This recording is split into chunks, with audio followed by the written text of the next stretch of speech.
Hallelujah. Let Lord Jesus Christ shine forth. Good morning, good afternoon, good evening, wherever you are joining us. Welcome to another live stream with DCCI Ministries. And tonight we do have a privilege of having David Wood with us, and he's just drinking the tears of jihadis.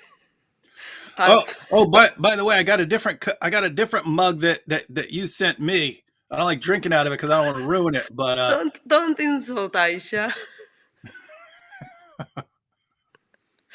Yeah, that's glad you got that one. That was Aisha for you, in case you wanna make use of her. How are you doing? look, it's the same size as the real Aisha.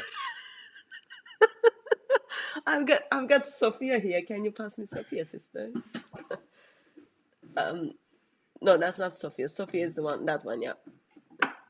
I've got Sophia, and then I've got Khatija. Can I have the Khatija? Khatija is the green because she was before Islam.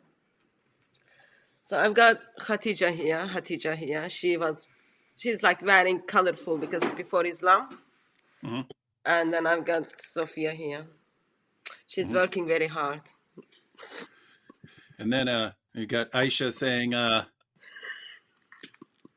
"Hey, Prophet, Allah hastens to satisfy your wishes and desires. Every time you want something, you get a revelation. What's up with that?" Well, by the way, for those who don't know, that's an actual quotation from Aisha. She noticed, hey, every time Muhammad has some perverted sexual desire or something like that, he gets I'm receiving a revelation. The Lord has told me that I get that perverted thing that I want. And she noticed this and she commented on it. It's interesting. well, she knew her husband is up to something. Yeah, it's kind of obvious, right? Yeah. It's funny because she was the only person who usually had the guts to say it. So. Yeah, what was happening in the bedroom as well as what was happening outside of the bedroom. Mm-hmm. When you are very young, you don't think what are the things you can share publicly. So she was in that stage. Yep, little tiny kids. They just blurt things out. How are you doing? Good. Good.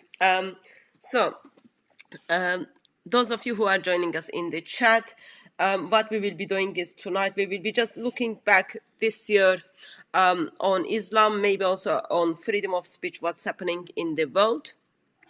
If you want to get my attention, please put @ in front of DCCI Ministries, and hopefully we will see your comment. And if your comment is in question form, we might even ask that question to David to see if he is able to answer those amazing arguments Muslims are putting forward. This might be the night maybe David will say, well, I have no idea how to answer that objection since Muhammad is so perfect man. Yep, he certainly was. Yeah, since then, I believe Oxford Dictionary is working to change the definition of the perfect to protect the protected group. Mm-hmm. That was just a joke in case people didn't get that one. So I've been just looking at your channel and I noticed that in 2021, it's been year for you that your freedom of speech is being banned by YouTube quite a lot. Oh yeah. I got banned a ton. And the thing was, it was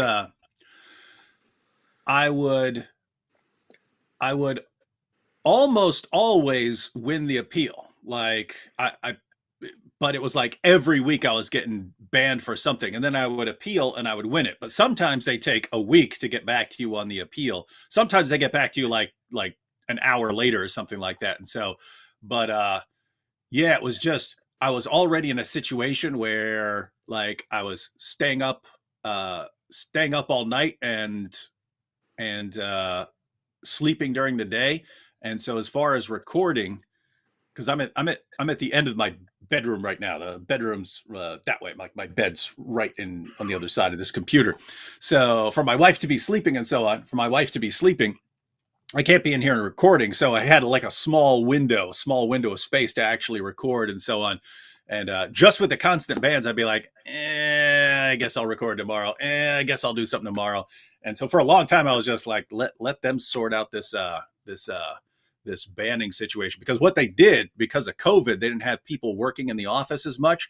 They programmed bots to go and take people's stuff down, looking just for keywords, and they just ban all kinds of people's stuff if it sounded like it was, Islamophobic or something like that. And then they leave it to you to kind of defend your stuff and say, actually, it's not hate speech. It's not that. So a lot of it, I think, was bots. But I've always had a ton of people filing false complaints about my videos. But there was a greater emphasis this year on filing false complaints because the Dawa community is getting a little more desperate because of the avalanche of apostasy and so on. So they're trying more and more to control people's speech. Anyway, I was just in a situation where I was getting lots of false strikes, was taking a while, and I was just saying, I don't care. I'm just not going to mess with this for a while. But no, I'm back now. I'm back now posting. And so even with the false strikes, I'll win them. The plus side is I've won every one this year, and it's been a lot of them. It seemed like I was getting one or two per week for a while. That's died down, so it's gotten better. But I've eventually won all of them.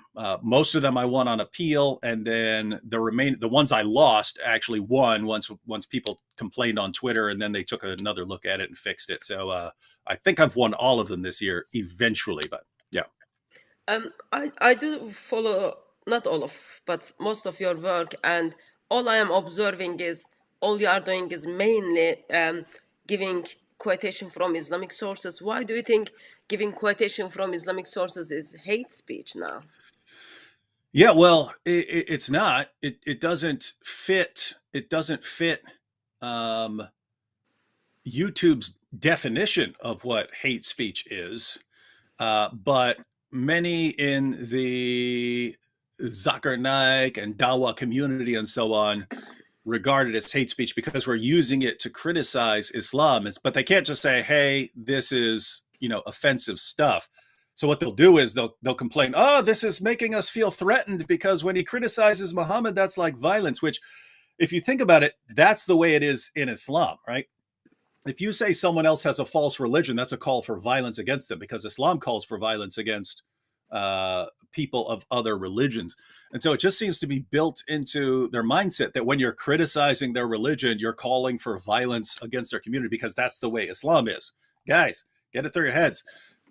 We could criticize your religion all day long. It's got zero to do with any sort of call for violence. I mean, if you take a philosophy class, especially if you get to graduate level in philosophy, all you do is attack everyone else's positions. Everyone all day long attacks each other's position. No one is calling for violence. So yeah, it's just a problem that you've got this hypersensitive religion that's encourages people to get super hurt feelings.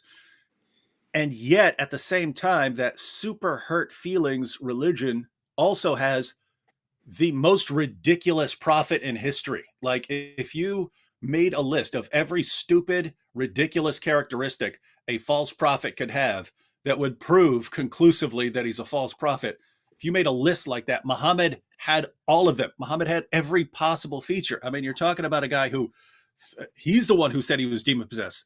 If you right now say, I think Muhammad was demon possessed, they'd say, oh, that's racist and bigoted and Islamophobic. Wait, Muhammad is the first one who said he thought he was demon possessed. Well, not the first one, because his foster parents, when he was a little kid, thought he was demon possessed. That's why they sent him back to his mom. So multiple people long before us thought this guy had some problems with demons. Tries repeatedly to kill himself. I mean, your pattern of conduct is someone who, whenever something didn't go right, would run and say, I'm going to hurl myself off a cliff. I mean, that sounds like borderline personality disorder, right? It's characterized by these ongoing suicide attempts whenever something doesn't go your way. I mean, he claimed to be a victim of black magic that was giving him delusional thoughts and false beliefs, walking around babbling all this weird stuff. Eventually says, oh, it's because that Jewish magician cast a spell on me. Just think, I mean, my goodness, Hatun, how many times has a spell taken you out, right? I'm sure if there were a spell that could take you out, people would be using that magic on us to take us out. I did have a high priest of Wicca once used a spell to try and take us out, not kill us, but to try to keep us from confronting him. That dude cast a spell on me and a couple other Christians. He died. He died. I'm not saying it's the Almighty who killed him. I don't know, but I know his spell didn't work. I know his spell didn't work. But you're telling me you've got Allah's last and greatest messenger, and you could get a hair from his hairbrush, cast a spell, and boom, this guy's all disoriented and weird for a period of between 6 months and 2 years that he's acting like a nutcase. I mean, even more so than normal when he would act like a nutcase. But you got that. You got the satanic verses where he walks out and tells his followers it's okay to pray to these 3 pagan goddesses because they'll just carry your prayers up to Allah. So it's okay to have them as mediators. Then he comes back later and says, "Oops, the devil made me do it." And then you've got all this stuff about getting revelations telling him to have sex with a prepubescent little girl, getting revelations telling him to take the wife of his own adopted son, getting caught having sex with his slave girl, making an oath to his wives that he would never do it again, and then getting a revelation telling him, break your oath, go start having sex with your slave girl again. You just look at this, and then with the killing of dogs, with everything this guy did, it's so weird. Your average Muslim doesn't know about any of it. I mean, if they've heard anything now, they've heard Aisha. But if you go back 10 years, they hadn't even heard about Aisha because their leaders, their entire lives, keep them insulated from hearing all of this information. And they have to do that in order to try to keep them in Islam because they know once Muslims find out all this stuff about Muhammad, you can't turn around and say, oh, by the way, he's the great pattern of conduct for all mankind. As the Quran says in Surah 33, verse 21, Muhammad is a beautiful pattern of conduct. So, yeah, that's the situation. So all they can try to do now is keep people from talking about this stuff. And they do that just with manipulation, saying, oh, this is hate speech when someone points out these facts from our sources. And it's just to try to make the rest of the world do what they do. Muslim leaders keep this information hidden. They keep it concealed. All of a sudden, we non-Muslims get a hold of their sources. We start telling the Muslim community what's in their sources, and then they start leaving Islam in droves. Muslim leaders want to stop that, and so now they're programming people to complain that everything is hate speech and get people shut down because it's very clear. I mean, it's still a tiny fraction of people in the world who know this information, and Islam is already facing an avalanche of apostasy. Imagine what would happen if this just became common knowledge. Imagine if every person you ran into on the street, they all knew that Muhammad said you could beat your wives into submission and that you have to kill apostates and that it was okay to hire prostitutes. Imagine if this was, and that you breastfeed adults. Women can breastfeed adult men with beards so that there's no sexual attraction between them. It's just insane, and Muslims don't know it's there. We do. We know it's there. We want to tell people there, and it's there. And the Muslim leaders are doing everything they can to stop us from making this stuff known. Yeah. There's a question I just put that on the screen, but before that, I was speaking with couple of groups couple of weeks ago from Egypt, Turkey, and Malaysia. So we are working with people who left Islam and become a Christian. We do online discipleship classes with them, and they expressed their concerns. Like, number of Muslims who are leaving Islam is pretty high in those countries. So Egypt, Turkey, and Malaysia. Therefore, they are seeing like reasons to be equipped so that they can preach the gospel to those people who are leaving Islam. So Egypt is becoming more apostate as well as Turkey and Malaysia. So there is a question on what are the differences between continental and analytical philosophy and parallels of those to Islam and Christianity. I'm not sure about parallels between Islam and Christianity, unless I was to make a very loose one, but I'm not a good person to comment on continental philosophy because I regard it as a lot of gibberish. Okay. um, yeah, so I would be in the contemporary analytic tradition, and there they focus on being very clear on what you mean in definitions, and then being consistent with the use of those definitions and proceeding in step-by-step fashion, building up your case from one point to the next. And yeah, continental philosophy. And see, here's what's weird. I know this is not correct, but basically, I read Plato and I get it. I read Aristotle, I get it. I read Descartes, perfectly clear. Hume, perfectly clear. And then you get down to modern analytical, Alvin Plantinga and so on. Then it's just crystal clear. And I just remember in philosophy classes, we would have to read something from continental philosophy, and I would read it, not understand anything it's saying, read it again, not understand it, read one sentence, couldn't understand a sentence, and you start thinking it's because they're not saying anything. It's because the continental philosophers aren't saying anything at all, and it's just a bunch of gibberish. And I don't think that's true. I just think my brain is wired. Certain people's brains are wired more for analytical philosophy, and some people's brains are probably wired a little more for continental philosophy. Now, if I were to try to make a parallel, I would say, well, you can actually build up a case for the resurrection in step-by-step, very careful fashion and so on, whereas Muhammad spouted a bunch of weird gibberish like continental philosophy. So continental philosophers out there, you're more like Muhammad. But I think I'm not serious about that parallel. I don't think there's unless you're thinking something else, but yeah. Okay, there is a kind of comment from James. He's expressing you have been huge help to him regarding him to address Islam, as well as you helped him in his personal walk. So thank you very much for serving us, David, and helping us to incline our hearts towards Lord Jesus Christ. We met with a lady actually today where she expressed first time she kind of got to know about Islam through your videos, and that was your channel was very small back in early days, and still she follows your work and she uses them in her engagement with Muslims. So thank you very much for serving not only us but almost rest of the world as well. Yeah, I remember the early days. I remember when I would make a video and I would be excited if it got 1,000 views by the next day. And so, yeah, that was back in the day. Okay. Chris is asking the question of, are you still looking for apologists for your apologetic army? Yeah, I've just with the way things have gone since COVID and me being sort of massively, well, how do I put this?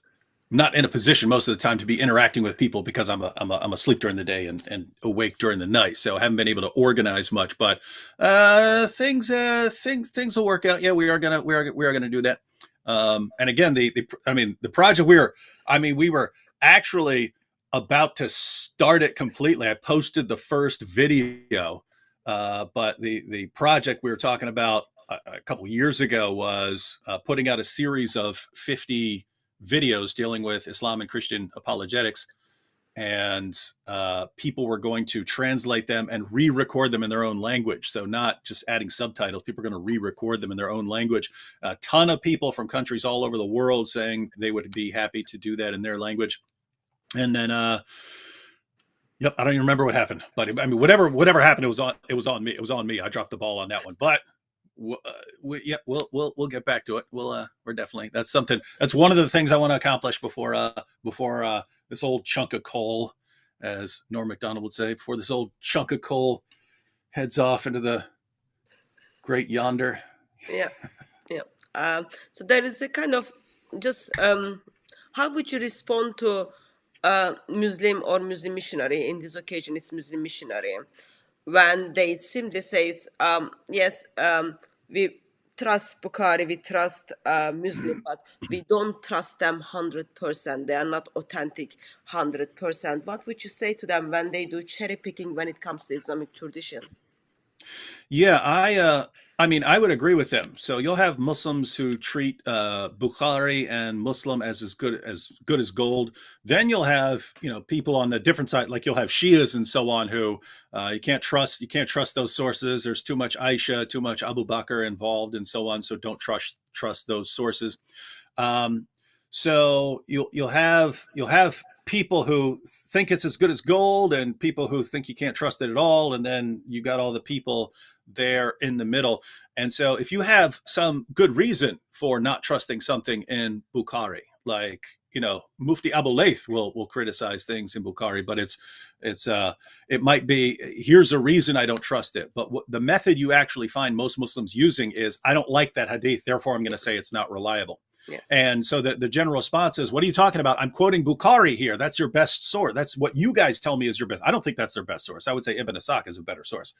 But you guys tell me Bukhari and Muslim are your best sources. So I'm quoting those. And they, well, we can't even trust those. And what they really mean is, that's something so embarrassing about my prophet that either I can't believe that it happened, or at the very least, I don't want you to use it against me. And so I'm just going to say, I don't even trust Bukhari and Muslim enough. And guys, I mean, if you think their methodology was flawed, if you think the methodology of Bukhari and Muslim is flawed, then you've got a problem, because then everything's under investigation. I mean, just think, if let's suppose your Secret Service, right? Your Secret Service, those are the people who have to protect the president of the United States. So if you have Secret Service and the president is speaking at some event, and Secret Service, they're checking people as they walk through the door. They're checking every person as they walk through the door. They're making people go through a metal detector. They're checking and they're patting them down and so on. And then they're letting them in. Well, if all of a sudden everyone's inside and then some guy pulls out an AK-47, that does it. So the Secret Service would jump on that guy and stop him. But notice, if they jumped on that guy and that guy managed to get an AK-47 past security, past the Secret Service, that doesn't just mean that guy's a threat who needs to be taken out. It means your entire system is flawed. Your entire system for checking people as they walk through the door is flawed. Yeah. And for all you know, every last person in there could have an AK-47, because your system for checking people is flawed. It's like that with your sources. If they had a flawed methodology and they're letting in flawed information, and it's passing the same criteria, it's all meeting the criteria of Bukhari and Muslim, and yet it's false, well then, I mean, couldn't it all be false? I mean, I don't know. It's passing the same standards. Yeah. Well, where is the line? When are you going to pull the line? When you only just pick the hadiths you like, but that's not going to give you full Islam. You did express regarding the how Miss YouTube is kind of taking your freedom of speech away by being tool or being dimmy to Muslim missionaries. I think it was on Wednesday, there were news on the radio talking about how Islamophobia law is about to pass through in the state. Mm-hmm. What is the applications of that to, let's say, Christians who are engaging with Islam? Well, that's the thing. We don't know, because they don't define it, right? So the law just says that the government is going to have a special envoy, so some sort of special assigned person who's in charge of, and the creepy part is they say, combating Islamophobia. And it's not just in the U.S. It's the United States government is now supposed to combat Islamophobia on a global scale. And the problem is they don't define Islamophobia. And you know this as well as I do, as well as Robert Spencer, as well as anyone who deals in Islamic apologetics. Anytime we quote Muhammad and criticize it at all, we're called Islamophobes. So now you've got the U.S. government. It already passed the House of Representatives. It passed. So it goes to the Senate, and then I would say it's likely to pass the Senate, because it's a lot of the same kind of thinking there. And the president's already said he's going to sign on. So it's actually looks like it's going to be the law in the United States that the federal government, the executive branch of the federal government, is assigned to combat Islamophobia, where Islamophobia is not defined. And well, if it's not defined, then, I mean, keep in mind, they don't just use Islamophobia to say, hey, if you attack a Muslim, just because he's a Muslim. Guess what? That's already against the law. There are already laws against that. You can't do that. So what is this extra thing, Islamophobia? Well, we know that Islamophobia is just a tool for shutting down speech, saying, you brought up this information about Muhammad, therefore you're an Islamophobe. So, yeah, it's pretty darn creepy that this is now a thing in the U.S. And that's the concern of people who didn't sign the bill, is that it's actually going to be used to block what used to be protected speech in the United States. Used to be in the United States, unless you're openly calling for violence or something like that, some very limited categories, you can say pretty much whatever you want. They had a very high view of freedom of speech. And now, well, nope, you're saying something that is Islamophobic and the government has to crack down on you. So, yeah. Just such a shame. The freedoms people fight for, we are just letting them go very easily to just protect the protected group. Protect feelings. Got to protect the feelings. Yes. Feelings are meta. We need to respect the feelings. We need to protect the feelings of the protected group. Otherwise, they are just like crushed. They are just crushed. And but it's crazy. As soon as they start saying things like that, like because what they'll say is, freedom of speech does not mean the freedom to offend people. As soon as you say, wait a minute, your book offends me. Your book calls me the worst of creatures. Your book calls you to how dare you? You're hurting my feelings again. It's like, wait a minute, why do you have the only feelings in the world that count and no one else's feelings matter at all? Yeah. It's just funny stuff. Such a shame. Such a shame. I am not sure what I can do to make sure like people cares about my feelings. I don't know. How can I pour out my heart so that people care about my feelings too? You gotta cry more. I don't think that will work. I don't think that will work. But so this year, I'm not sure if you picked up as well, but Crown Prince of Saudi Arabia decided he wants to get rid of some of the Sahih hadiths and then keep only the mutawatir ones. Smart. Is that what you think about it? Well, yeah. Good for Muslims? Yeah. No, no, smart for him. I'm not saying it's good or right. It's smart for him. But yeah, if you look at, I think he I think he wants to sort of block Islam a bit more from criticism as far as a lot of the stupid things that are going on, try to bring it a little bit more into the mainstream world while still being a messed up person behind the scenes, but just try to keep that secret. And it's kind of just a matter of time. I mean, they have to, right? You can't be imposing all these weird teachings on society and take all these weird teachings seriously and then expect to be taken seriously around the world and not be criticized for these insane, stupid teachings. And so I think we're going to be seeing more and more of that. And we see it from our Muslim friends all the time. We bring up a hadith, they reject it. We bring up a hadith, they reject it. We bring up a hadith, they reject it. And so it's a matter of time where you get, that becomes popular enough that governments start throwing things out and so on. And it's just a result of constantly watering down Islam that we are getting this sort of Walt Disney version of Islam that previously was just used for apologetics purposes, just to trick people into not having objections against Islam. But once you get enough people believing that stuff, yeah. And some people in apologetics world were like kind of not happy the statements he made, but they didn't get that much platform to express that. Also this year, we had Taliban took over Afghanistan. Oh, wow. Yeah, that was big there. What are your thoughts and actually what are your feelings about it? In case like I don't want you at the end, you tell me like you didn't care about my feelings and you didn't ask about my feelings. Yeah. Well,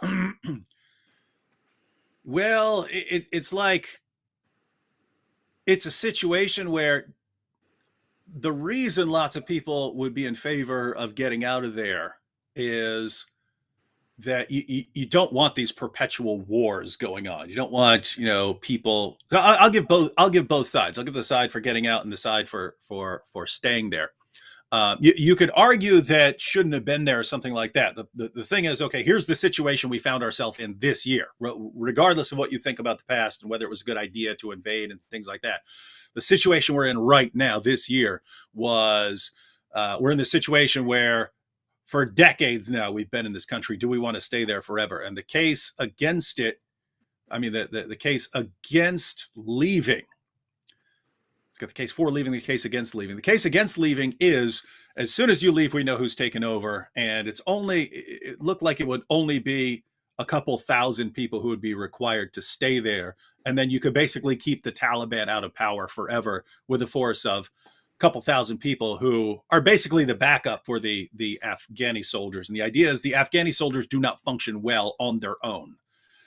And that's not to insult them. A group like the Taliban is incredibly hard to fight. It's incredibly difficult to fight people who fight like that, caves, and they know the trails, and they have people in every community who are willing to help them and give them cover, and they have no qualms about blowing up schools, blowing up mosques, and so on. Very difficult for any army to fight them.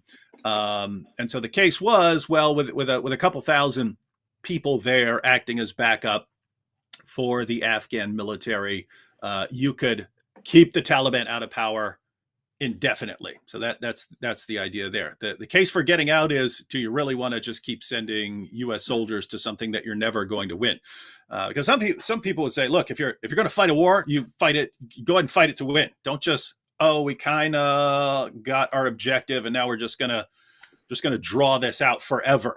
All right. So if you're fighting, then go all out, conquer everyone that you're there to conquer, find them all, and and then you've won, and then figure things out. The problem that people have is everyone. You've got the people who thought we should remain there just to keep the Taliban out of power, and you had the people who say we should have gotten out. The problem was we got out in the stupidest way imaginable. I mean, if you sat down and said, I'm going to come up with the dumbest plan for leaving Afghanistan that I could possibly come up with, that went beyond it. That was beyond stupid.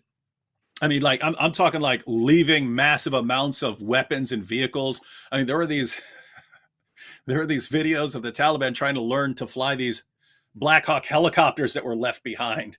And they're like, they don't know how to fly them yet. So they're driving them around on the tarmac at airport. They're just driving, they're using Black Hawk helicopters as cars on the tarmac, driving these things around. And the thing is, they can find people who can train them to use that stuff, right? There are people that they could find who can train them how to use that equipment. There are people in the Afghan military who know how to use that equipment. And that you can say, okay, we won't execute you if you teach us how to join us and teach us how to use this stuff. And so you just ended up with the best terrorist military in the world all of a sudden. Which, notice, you didn't have to do that. You didn't have to be that stupid. You could have made sure they didn't get a hold of that stuff. So yeah, it was just a big screwed up situation. And then we see afterwards, and it's only been getting worse, because you got the Taliban taking over, and now people are starving. I don't know if you've been following this, but I've been seeing families having to sell their little girls to much older men, people like Muhammad, selling their little girls as wives to these much older men, and the girls are terrified. But I have to sell my daughter or the rest of my family starves. If I sell her, at least she'll be fed and at least we'll eat. But the families are like, we've got 6 kids, so we're going to sell one, and then a few months from now, when we're all starving again, we're going to have to sell another one. And so it's a pretty bad situation. It was $1,600 for 9-year-old girl when she was sold. Yeah. The guy should have just claimed to be a prophet, and then people would give them their daughters. There is a question. What do you think about France changing their stance on Islam? What do you mean about becoming more aggressive against it? I think in the context, I don't know what is the background of the question, but I'm assuming so back in days when Charlie Hebdo killings took place, they all Mhm. stand against like, okay, we will deal with Islam. We won't allow freedom of speech to be taken away, and that was the case in last couple of years. But now it seems they are like more scared by Islam, and they are not standing the way they used to stand. So it's like more shutting down the freedom of speech in a sense, actually Yeah, I'd have to see becoming what more Sean. friendly towards Islam now. Oh, really? Yeah, I'd have to see what Sean means here because you've basically got two trends. You've got, well, because of all the stuff, all the terrorist attacks and so on. You've got people who are trying to elect leaders and so on who are going to do something more about it. But then, as soon as you start doing that, then you get the backlash against that. You're being a bunch of Islamophobes and bigots. And so, notice you're going to have that everywhere. You're going to have that same reaction everywhere because France has a pretty high Muslim population as Yeah. far as Western countries. Um, if the population's around like 1%, generally not a lot of problems except for an occasional terrorist attack. Once you start getting 7%, 8%, 9%, 10%, I mean, it just massively escalates, and then it's just just regular routine, constant attacks, harassment, things like that. And so yeah, it's something everyone's going to have to go through as Islam spreads. Like, how do you deal with that? Because you're going to get a bunch of people who start saying, "Hey, we're kind of fed up with this." And I mean, at the end of the day, Western nations are, people vote, and so you get enough people who are ticked off, then they're going to start voting people into power. But then, what are those people in power going to do if they look like they're being going too far or something like that? Then you get a backlash against that. So yeah, I think we're going to be seeing that a lot from France. And the thing is, look at France, and then the UK is not far behind. Whatever So happens in France, you're going to be seeing that pretty soon in the UK. yeah, we've got like approximate 12% is 12% of London is Muslim, Mhm. and clearly they are ruling. It's only 12%, but they are ruling. That's all you need, and so that works up until a point where people start realizing, wait a minute, if this small percentage gets you all of these problems, wait a minute, this is something that's not just going to affect me, it's going to affect my kids and my kids' kids, and we got some problems with the teachings of this ideology. And so, yeah, you're going to get some feedback from people. Um, Sadly, it seems like our government in UK government doesn't that much concerned on danger of Islam. They are more concerned of feeling or hurting the feelings of the protected group. When you look into 2021, this year, what are the kind of things inside of Islam got your attention or made you concerned? Oh, as far as, I mean, well, here's the situation you have, right? So you've heard about this avalanche of apostasy, right? Yeah. Okay, so if you go back to 2006, 2007, and so on, there weren't a lot of ex-Muslims who were sort of public about being ex-Muslims. The number was small enough that Muslim apologists, and it was just common among Muslims to say, no one ever leaves Islam. No one has ever left Islam. And so it was common to just say that apostasy is not a thing, even though they had apostasy wars. Right as soon as Muhammad died, then they had to fight apostasy wars because so many people were leaving Islam. They had to fight wars over it. But somehow no one leaves Islam, even though even during the lifetime of Muhammad, people were leaving Islam, like Abdullah ibn Abi Sar, who realized that Muhammad was a false prophet, was one of Muhammad's scribes, Yeah. and left Islam. So you got people so you had apostasy during the lifetime of Muhammad. You had tons of apostasy after he died. It was no longer around to threaten them with death. And then, of course, you have tons of apostasy now. But I mean, just think about how much it's changed in the last 15 years, where 15 years ago, they could still say no one leaves Islam. It's not a thing that happens. And now you look at their videos and they're the ones talking about the avalanche of apostasy, the tsunami of apostasy. Another Muslim scholar said that there are millions of ex-Muslims in Muslim countries who just can't be honest about leaving Islam because they're worried about their families. And then Abdullah Samir just recently posted a clip from Asadullah Ali, who is saying that he has personally met hundreds of apostates who are still living as Muslims. They're young Muslims. They're actually apostates. They don't believe it, but they still lead prayers in the mosque. They still memorize the Quran. They're still in madrasa. They're still doing all the things that a Muslim would do. You would look at it and say, wow, this is a great Muslim. If you challenge them, they'd still defend Islam.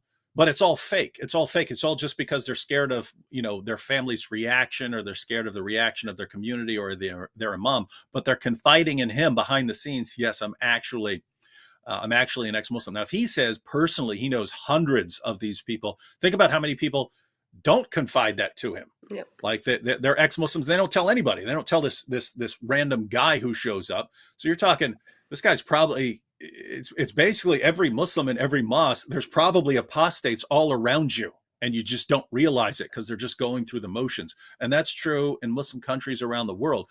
And so Muslims are warning people about this avalanche of apostasy, and they know basically why.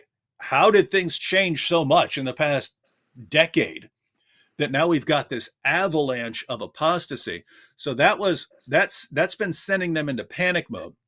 And then the other thing that was sending them into panic mode last year, so 2020, was a bunch of their arguments started unraveling, and it started becoming common knowledge that certain arguments were total garbage, like the perfect preservation of the Quran. And then with the holes in the narrative interview, then everyone starts saying, wait a minute.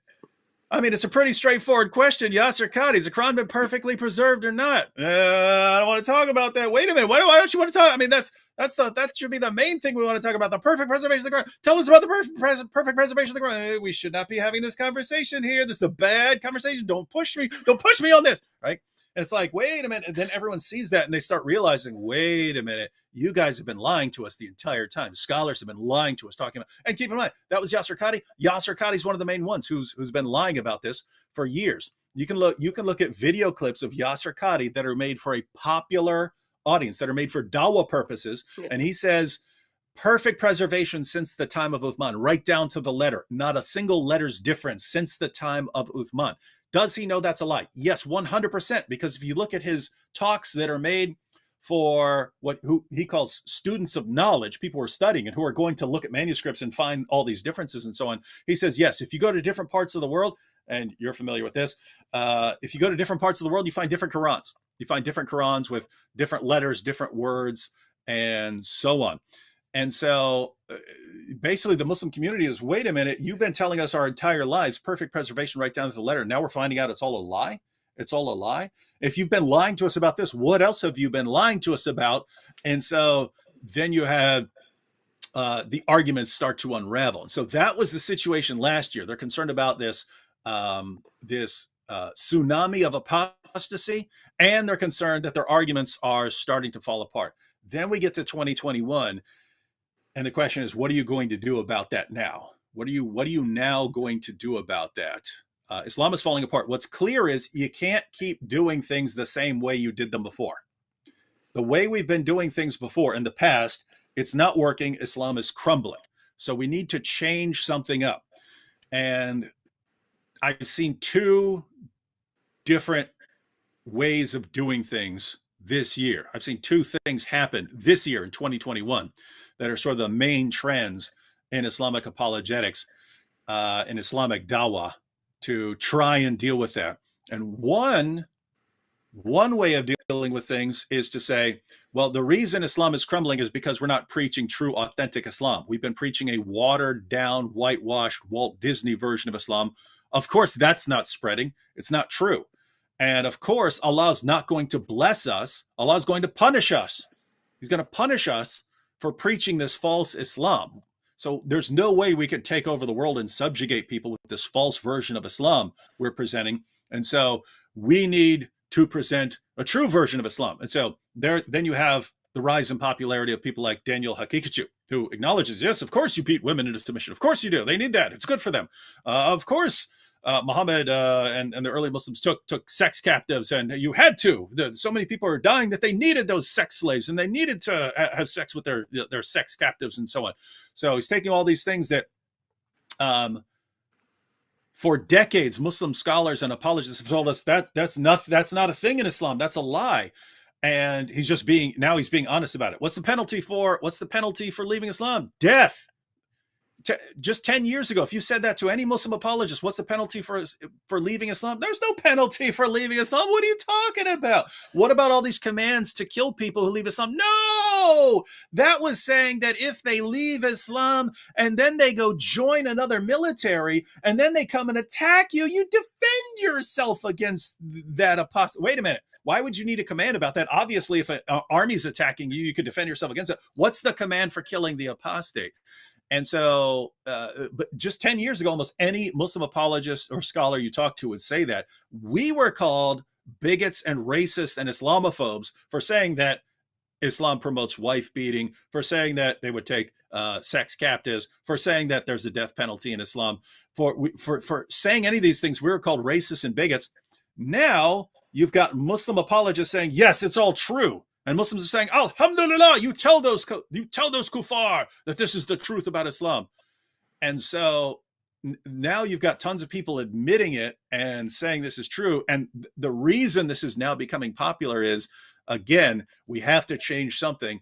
Our whitewashed, watered down version of Islam is only leading to apostasy. We need to crack down, promote pure Islam, and then Allah will bless us and we'll take over. Notice it's the same mindset as ISIS, right? ISIS looked back, hey, what's going on in the world? Well, the problem is we need to cleanse the Muslim community of hypocrisy and false views and innovation. We need to cleanse it just like Abu Bakr did when he fought the apostate wars, the original Abu Bakr. There's no coincidence that the leader of ISIS gave himself the name Abu Bakr al-Baghdadi. We're going to cleanse the Muslim community just as Abu Bakr did. And so that's one reaction that I've seen this year, people trying to go back to a more authentic version of Islam in a fit of desperation. They're trying to do that. So that's one. And the other direction you're going to is hilarious, but it's the idea of Muhammad Hijab and Ali Dawa, that if we can just get popular Westerners to share their platforms with us, we can use the same arguments, the same lies that we've been telling for years that people are catching on to. But if we can get those arguments out to people who don't know, right? So an argument that would not work against Hatun Tash because she would just make fun of it and expose the problems. If you give to some Western podcaster who doesn't study Islam, and we can be exposed to his audience, we can get a bunch of people who don't know any better and we can deceive them. So we could tell them about the perfect preservation of the Quran and they won't know. And if we can deceive enough people that way, then we can solve this problem of losing so many Muslims. And so if you look at the hijab crew and the Ali Dawa crew and all these guys, they now have their obsession is getting on like Western podcasts. So hijab just got on the Jordan Peterson podcast, and look at the Muslim community. Alhamdulillah, Jordan Peterson is going to convert to Islam and he's going to lead all his followers. Oh, Alhamdulillah, Jordan Peterson is converting. Look at the tears in his eyes. He's so moved by Islam. And if you look, and now it's up, they want to be on the Joe Rogan. So they're Joe Rogan is being bombarded with requests. You have to get Muhammad Hijab on your show. You have to. And Logan Paul, I don't even know what kind of shows that guy does, but they want to be on Logan Paul's. He's a popular YouTuber. Yeah. So now they're so desperate that if we can just get, and it's just insane, if we just get Muhammad Hijab to talk to Logan Paul, that will solve our problems, and then the avalanche of apostasy will stop. What kind of delusional nonsense is that? The problems that you have is that you've propped up your religion on foundations of lies. Perfect preservation of the Quran, scientific miracles, Muhammad's in the Bible. It's complete lies. Your apologists just lied and lied and lied and lied and lied because that worked in an atmosphere of ignorance. And then people start catching on and learning responses and learning that you're deceiving them, and they don't fall for it anymore. And you don't know what else to do. And so, okay, we still have to lie. We just need to get the lies out to people who aren't familiar with them. And I mean, just think about this, Hatun, because it's the most pathetic thing I've ever heard of in my entire life. We've got the avalanche of apostasy. Every mosque you go into, there are secret apostates. Millions of ex-Muslims in the Muslim world who are keeping quiet. Millions of ex-Muslims, millions of apostates. And entire mosques are filled with them. Mosques are being led in prayers by people who are actually apostates. That's not according to me. That's according to Muslim scholars who are saying this. And they know this because they know them, right? That's the situation. And so Muslims, here's the situation you're in. What are you going to do about it? Well, all we need is Logan Paul. Logan Paul will be our savior. Jordan Peterson will be our savior. Joe Rogan will be our savior. They're going to save us from the avalanche of apostasy. What kind of fantasy land do you live in? None of these people, even if you get on every one of these platforms and Hijab does his Quran recitation and makes everyone's ears start bleeding with it, even if you get on every single show, even if we let you on every single show in the world and you manage to convert people with a bunch of lies, that's not going to last. It's not going to last. People are going to then find out that you lied to them. They're going to then leave Islam, and studies show over half of the people who convert to Islam leave it within 2 years. Over half of the people who convert to Islam leave it within 2 years. So suppose you get lucky, you get on Joe Rogan and a bunch of his followers who don't know anything about Islam, they hear, oh, Muhammad's in Isaiah 42, and they say, wow, I'm going to convert because of that. Suppose 10,000 people hear that and convert. Well, studies show over 5,000 of those 10,000 are going to be out of Islam 2 years later. And so now you've got an extra 5,000 ex-Muslim apostates to deal with. There's just no winning here, Muslims. And so guess what? Jordan Peterson's not going to save you. Logan Paul's not going to save you. I was surprised that they were hunting down Western scholars to get Dawa gangs into their program, because a couple of years ago, one of the Dawa gangs from Speaker's Corner made a video asking people to give him money because lots of people are leaving Islam and he wants to reach them. So he's asking people to support him financially.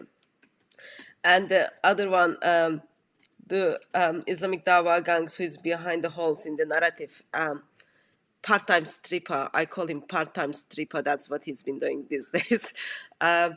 He kind of destroyed the preservation of the Quran. Mm-hmm. And that wasn't enough.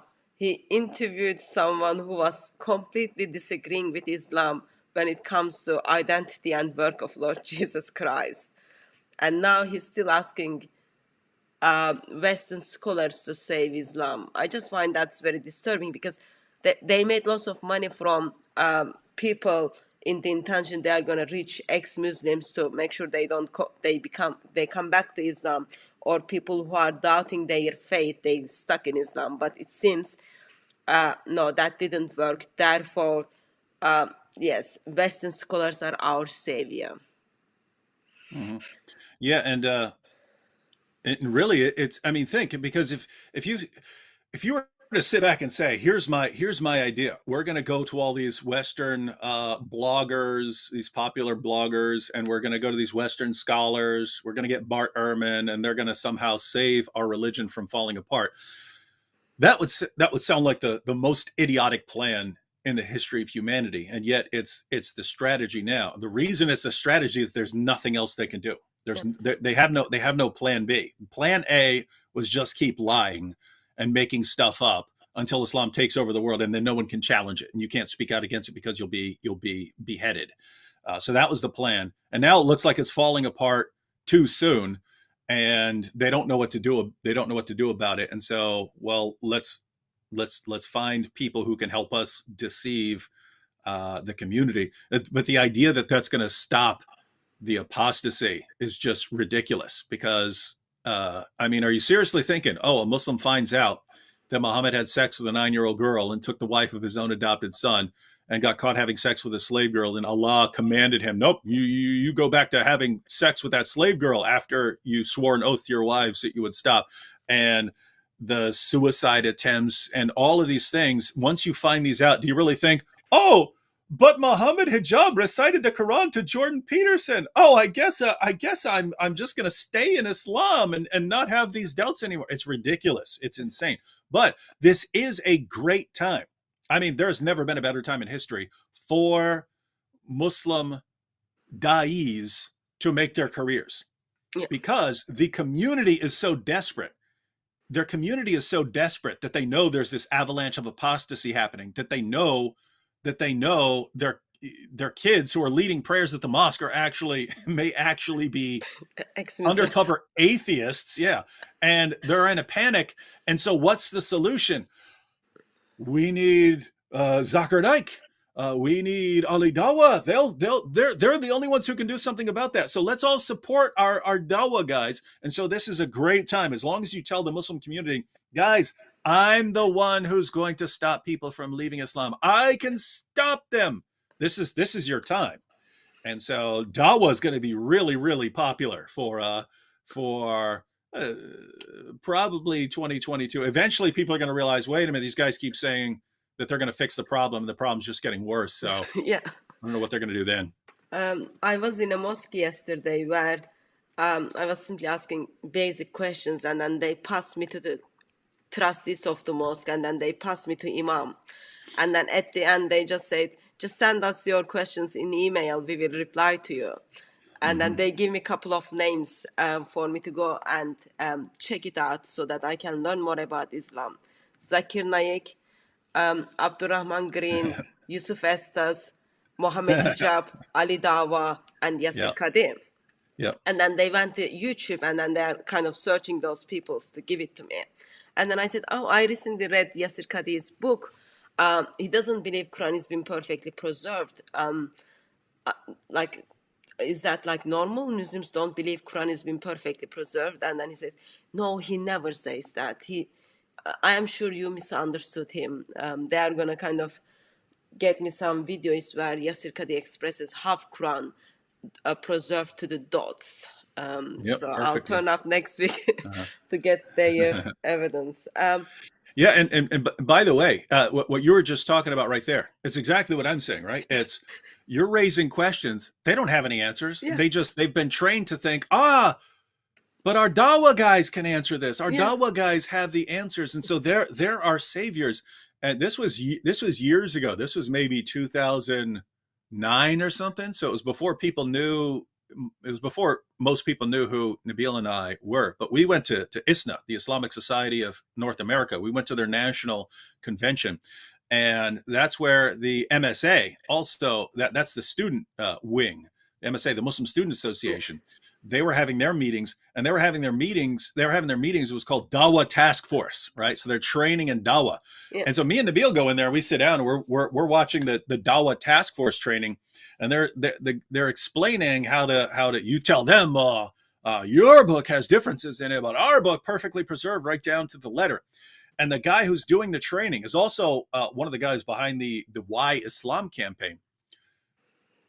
Nabil walks up to the guy afterwards and says, so if you're saying the Quran's been perfectly preserved and no one has ever disagreed on anything and so on, what do you do with people like Abdullah ibn Masud, Ubay ibn Ka'b, people like that? And the guy goes, I'm sorry, I've never heard these names before. It's like, wait a minute. These are Muhammad's top reciters of the Quran. Muhammad said, if you want to learn the Quran from anyone, learn it from these guys. But those are the guys who had different chapters in their Quran, right? And he says he's never heard of, and even if you don't do that, if you just read the Hadith, if you're reading Bukhari, you start seeing these names all over the place, right? Because these are also guys who shared Hadiths. Yeah. And so you've got this guy who's training Muslims on perfect preservation of the Quran right down to the letter.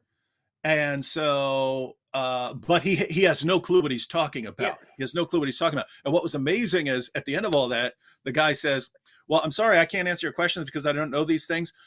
There is a Muslim scholar that you should get in contact with your questions. His name is Shabir Ali. I'm giving you his contact information. It's like, wait a minute.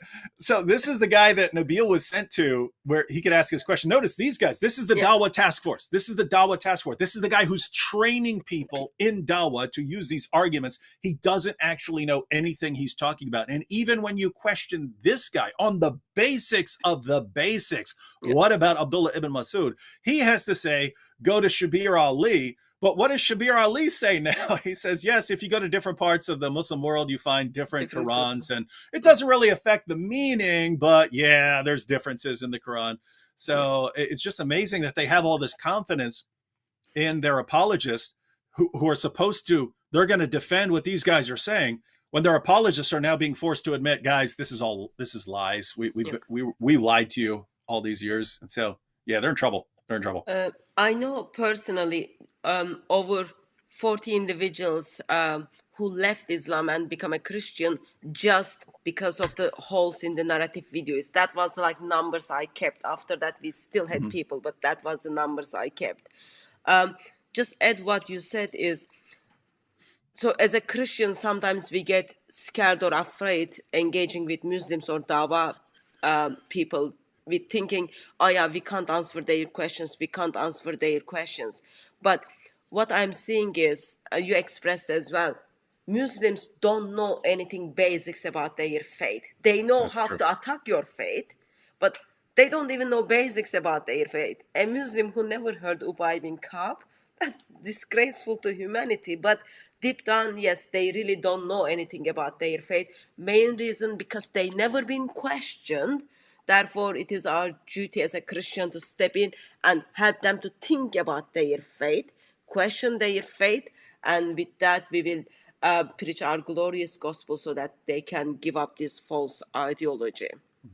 And if you think about why that is, why the Muslim community just isn't prepared to respond to objections, well, they can't be trained to respond to those objections, because in order for their leaders, their da'is, to train them, the da'is would have to tell them what the problem is, right? Yeah. In other words, if you're going to defend Muhammad's relationship with his, let's say his adopted son's bride, if you're going to defend that, first you have to tell them, oh, now we're going to train you how to respond when the Christian missionaries point out the fact that Muhammad took the wife of his own adopted son after causing the divorce by lusting after her. When they bring that fact up, here's how you respond. So in order to show them how to respond, they have to acknowledge the issue, and they don't want to acknowledge the issue. They want to keep this stuff hidden from the Muslim community. And so what that means is the Muslim community still doesn't know anything about this. And so Christians, I mean, my goodness, Christians, atheists, anyone who's going to be interacting with Muslims and challenging the authority of Muhammad, learn some basic things. And again, Aisha's starting to become more common knowledge. But apart from that, they don't know anything about the information we normally bring up. So learn one or two or three things, learn those things well so that you have a couple sources ready. You got them on your phone or something like that. And you could just wreak havoc talking to Muslims. And I mean, if you think, because Hatun, lots of people are still scared to people in the West have often been trained. If you bring up a topic, of religion, you're going to hurt someone's feelings, when lots of Muslims would love to talk to you about Islam. So you need to get past that fear. If you just open a door for a Muslim saying, hey, you know what is it that you believe? Could you tell me a little bit about that? So on. They're going to start they would love to tell you about how wonderful Islam is. And then all you have to do is, oh, okay, you said Muhammad's a prophet and you said the Quran's been perfectly preserved. I have a question. How would you respond to this? Because I was reading this from, website or something. I was reading this from, a Hatun video where she mentioned this, and it talks about entire chapters of the Quran coming up missing, or this talks about, hey, they put two different Qurans side by side on the screen and it says something different. So you don't have to be mean. You could just say, hey, so how would you explain that, and leave it to them. Let them try to figure it out. And guess what? Just that little thing. Hey, tell me about your religion, they're invariably going to mention a scientific miracle or perfect preservation or something like that. And as soon as they do that, you've just got it prepared. Oh, what about that? And guess what? They've never heard that before. They've never heard of it before. And you just put some information in their heads that they will never in a million years hear from their leaders. Yeah. And it works. You are causing them to start using the brain Allah given to them. Let me take a couple of questions because I'm aware that I kept you over an hour now. So, what do you think of some Islamic critics using the term political Islam instead of Islam? And what is your favorite Christmas song? That says to DCCI Ministries. Oh, it says hi. It says hi, Hatun and David. Yeah, as far as using political Islam instead of Islam. Now, the reason that we would be suspicious of that is Islam is political. So when you say political Islam, it's like you're distinguishing it from regular Islam, and as if regular Islam is not political. I'm actually fine with it though, because these are people who are trying to get their message out without this being an obstacle. Because as soon as you say Islam, just all these red flags go up and people want to start arguing. Oh, you're a bigot, you're a hate monger. And then so if people just say, I'm just talking about political Islam. Yeah. And so let's talk about political Islam and the problems with political Islam. And you can kind of get a little further in the conversation to talk about things that are political Islam. And then you've got people who say, oh yeah, I've got a problem with that. I've got a problem with that. I've got a problem with that. And then down the line you say, oh, by the way, that's just regular Islam. And so, yeah, I don't have a problem if especially people who are involved in politics. It's, you know, we generally just blurt things out, whatever, you know, we think and so on. And we're in that environment. People who are trying to get along in the media and journalism and so on, we tend to think, oh, you're a coward because you're saying it this way. When if their goal is to actually get more information out there. And so, hey, if I just have to say political Islam, well, guess what? It is political Islam. It is political. You can say, hey, this is political Islam. Of course, it's political Islam. All Islam is political Islam. So, yeah, I don't have a terrible problem with that. As far as Christmas songs, weird thing. I've never liked Christmas songs. It's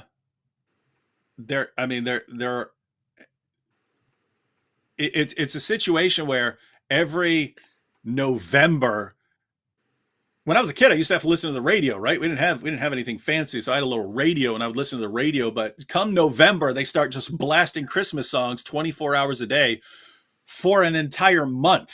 And it's like all that's on the radio. And I just stopped liking. Like my wife will play Christmas songs and stuff like, it reminds me of when I was a kid. And that was all I could listen to. And I'd like pick out all the flaws and, hey, that's a poorly written song and so on.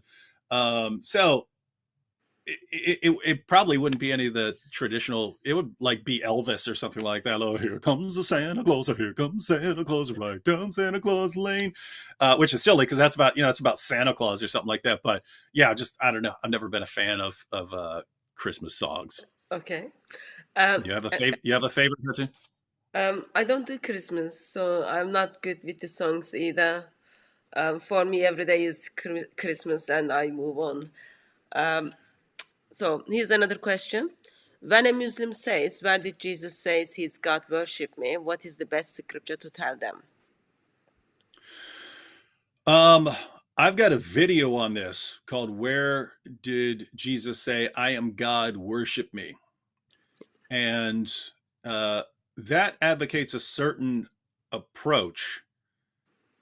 And the approach is to show where Allah says something about himself in the Quran, something that only applies to Allah. And then to show, now from there, you could go straight to Jesus, or to add a little oomph to it, you show that Yahweh in the Old Testament also said the same thing about himself. And then you go and show Jesus making the same claim about himself. So if you go to the opening verse here, this is just an example. There's a bunch more in my video, but if you go to the opening verses of Surah 57, So Surah 57, 1 through 3, it's Allah talking about himself, and it says that Allah is the first and the last. So these are two of Allah's 99 names. He's given himself this title, the first and the last. You look at the commentary, it says because there's nothing that comes before him, there's nothing that can come after him. He's the first and the last. So these are two of Allah's 99 names. You go to the book of Isaiah, chapter 44, and you find in the Old Testament Yahweh making the same claim about himself, that Yahweh, God, is the first and the last. And so keep in mind, when I'm talking to a Muslim, I will just show them. I'll say, you read this, you read this. What's Allah saying here? So who's the first and the last and all these other things? They say, oh, Allah. And they go, hey, you know what's interesting is the Bible agrees that God is the first and last. So we have that common ground here. Here you go, right here, Isaiah 44. Read this. It's Yahweh saying he's the first and the last. Then go over to Revelation 1. Go to Revelation 1 and start reading. And then John talks about this. This someone appears to him and claims to be the first and the last. And then I say, stop. Who's talking here? And with one exception, every Muslim I've ever used that approach with, when I say, who's speaking here? Someone just called himself the first and the last. I say, who's speaking here? With one exception, and this was the one exception was a guy who realized he was about to, if he said this, he was about to admit that Jesus claimed to be God. With one exception, every Muslim has always instantly said either Allah or God. Say, who's this talking right here? They go, oh, Allah. Or they go, oh, God. Right? And then you keep reading, and the person who just claimed to be the first and the last said, I was dead and I'm alive forevermore, and I hold the keys of death and of Hades. And it turns out that's Jesus speaking. And then so at that point, it's, wait a minute, you just said Jesus is God. You said that. You said this is God and it's Jesus. So you said it. Congratulations. You're no longer a Muslim. You're an apostate now.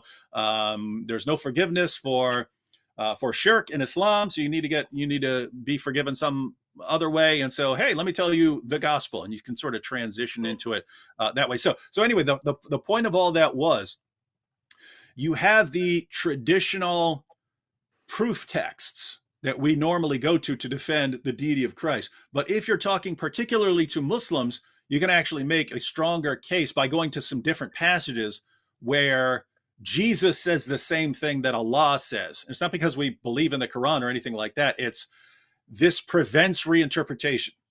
Because if you say, look, Jesus says that he's the I am of the Exodus right there. What Jesus really means here is, and then they'll reinterpret it. You're talking to people who reinterpret everything in their own text. Obviously, they can reinterpret everything that you quote from the Bible. But once you show that Allah himself is the only one who can make a claim about himself, and you show that Jesus made the exact same claim about himself, it makes it very difficult to reinterpret it. Because if you're saying, oh, well, what Jesus meant when he claimed to be the first and the last, like, wait a minute, what?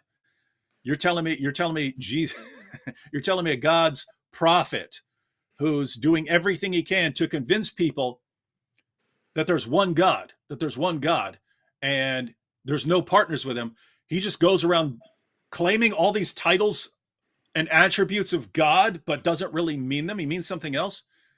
And so I think you can make a stronger case that way. And please do watch the videos on David's channel, because it will help you to kind of get the reputation and learn quicker, and practice it first. And then if it doesn't work, come back to us. But it does work. It does work. This is the last question I'm going to take, if that's okay. Can you tell us how did Umar enter the Jerusalem in real history? Yeah, I don't know what this question. See, notice there are two ways to interpret this question. One is asking, "Hey, what happened with Umar? Can you tell me what happened?" And the other is, "Can I really know? Can I know what exactly happened? Like, can I know this? Like how strong are our sources?" So, yeah, if you mean, can we really know?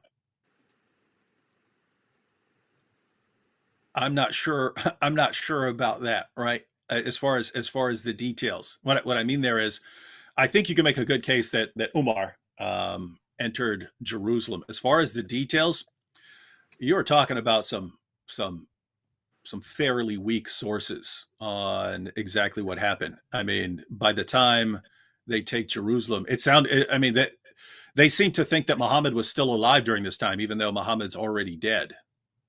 I mean, some of the one of our earliest mentions that there was someone named Muhammad. He was still supposedly alive after his death, so Yeah. the timeline Match. doesn't even match up. But yeah, the claim is that Umar shows up and then it's a largely peaceful takeover. What do you think on that, Hatun?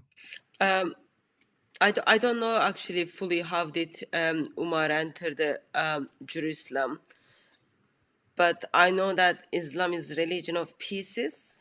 It might have something to do with it, but I can check it. Like I never needed to kind of use that in my discussion, so it's not in my mind. Mhm. Yeah, I only hear that. I only hear about this from basically Muslims who are trying to show that Islam's a religion of peace. We quote a bunch of passages from Muhammad in the Quran, and they say, but when Umar did this, and they give examples from later Islamic history, which are supposed to show that Islam isn't as bad as the Muslim sources sound. Umar is identified as very bloody caliph in Muslim tradition and in Muslim Yeah, he was circle. hardcore. Yeah, Yeah, I mean, no, I mean, that was the guy who, if someone disagreed with Muhammad, Umar would say, "You want me to kill this guy? You want me to kill this guy?" yeah, And yeah, yeah.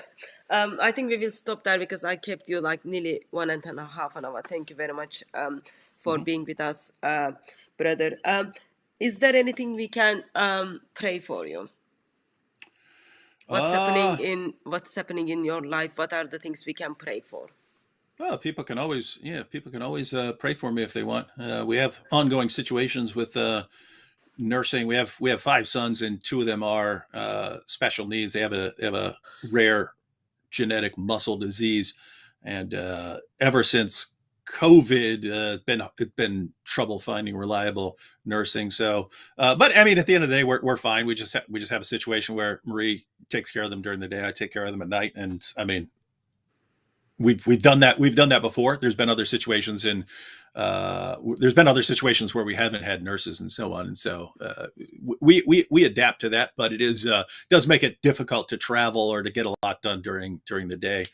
So that's one issue. And other than that, it's this is an awesome time. I mean, this is if you want to reach Muslims with the gospel and you want to refute Islam, there is no better time in history. I mean, 14 centuries of Islam. You right now, everyone who's watching, this is the greatest time in history for refuting Islam. So even though there may be disheartening things that happen.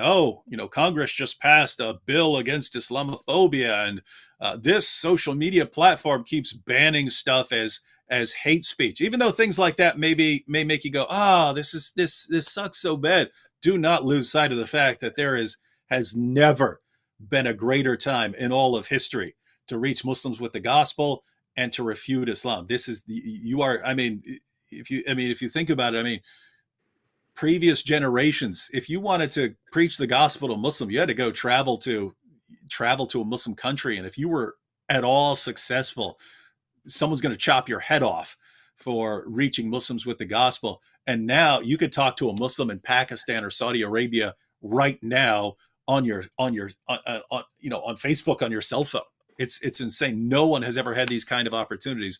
One, to expose Islam, and two, to share the gospel with Muslims. So my goodness, you recognize the time you're in right now and take advantage of this time because it's awesome. Yeah, and we are very grateful for you to help us to think our approach as well as encouraging us to expose the ideology of Islam and preaching our glorious gospel. So we are very much thankful, and all the beloved ones, I just want to encourage them to remember you and your family in their prayer. And once again, thank you very much for joining us, especially while you got like busy and different life circle. You made yourself available for us. So thank you very much for that. Mm-hmm. And I just, we put on the chat Patreon for Acts 17 Apologetics. If you are not supporting David Wood, and please do prayerfully consider and check the Patreon account. I'll put that in the description as well. We can serve our brothers as well. And thank you very much for all moderators for serving us in the chat, and as well, thank you very much everyone who joined us. May Christ crucified silently with his love. We will see you at Speaker's Corner tomorrow. God bless you all.